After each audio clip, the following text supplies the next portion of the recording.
History loves great discoveries, but sometimes the greatest revolutions are made by those who choose to look where no one else is looking. Sometimes the world doesn't change. The perspective does. This is one of the strangest stories in the history of science, because for most of his life, this man was not even considered a scientist. His name was Antonie van Leeuwenhoek.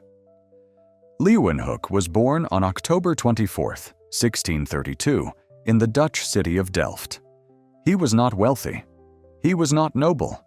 He never attended a university. In fact, his formal education ended at elementary school. Science was not his profession.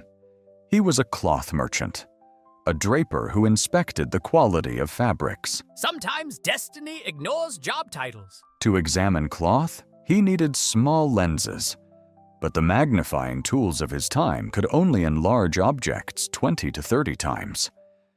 That was not enough for Leeuwenhoek. "I need to see closer," he thought, "much closer." So he began making his own lenses.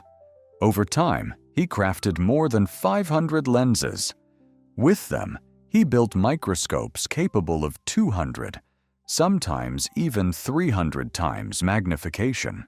For the 17th century, this was almost impossible. While everyone else looked up, he chose to look down. When Leeuwenhoek looked through his microscope, he saw a world no one had ever seen before.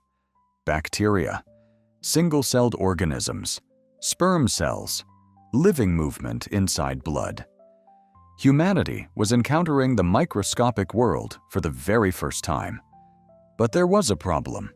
Leeuwenhoek was not an academic. He did not speak Latin. He did not belong to the scientific elite. For years, his observations were doubted. Many believed he was imagining what he saw. Telling the truth is not always enough.